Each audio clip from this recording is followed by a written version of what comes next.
اسی طرح نفل کا گھر میں پڑھنا گھر میں برکت لانے کا باعث ہوتا ہے۔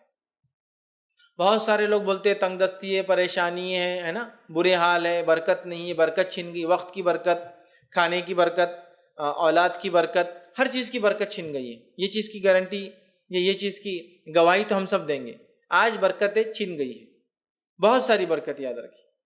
تو ہمیں کیا کرنا ہے؟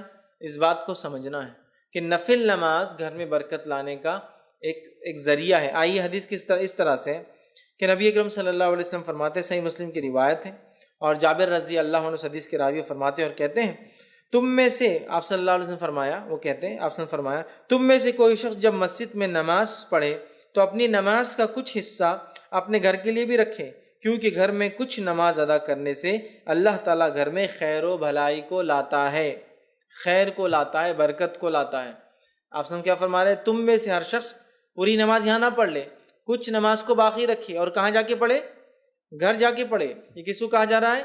مردوں کو۔ عورتیں تو گھر میں نماز عورتیں گھر میں ہی پڑھتی ہیں عموماً، لیکن مردوں سے کہا جا رہا ہے تم میں سے کوئی شخص پوری نماز یہاں نہ پڑھے، اور اگر کوئی عورت ہمیشہ مسجد جا کے نماز پڑھتی ہے تو اس کے لیے بھی بات ہو جائیں گی۔ پھر بہت سارے علاقوں ملکوں میں مسجد میں بالکل نظم ہوتا ہے، اس کے لیے بات ہوگی کہ پوری نماز سے مراد فرض نماز کے علاوہ جو نمازیں پڑھتے ہو ان نمازوں کو پورا مسجد میں نہ پڑھا کرو، کچھ باقی رہنے دیا کرو، اور کہاں پڑھو؟ جا کر گھر جا کر پڑھا کرو۔ اور فرمایا اس لیے کہ گھر میں یہ خیر اور بھلائی لانے کا سبب بنتی ہے یہ نماز۔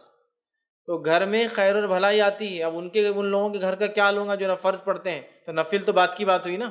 بہت سارے لوگ بتاتے ہیں خیر اور برکت سے وہ محروم ہو چکے ہیں، اس لیے ہم خیر و برکت سے محروم ہو چکے ہیں کہ نماز جیسے افضل عمل کو ہم بالکل دھڑلے سے جو ہے چھوڑ رہے ہیں، نفل تو وہ پڑھیں گا نا جو فرض پڑھتا ہے۔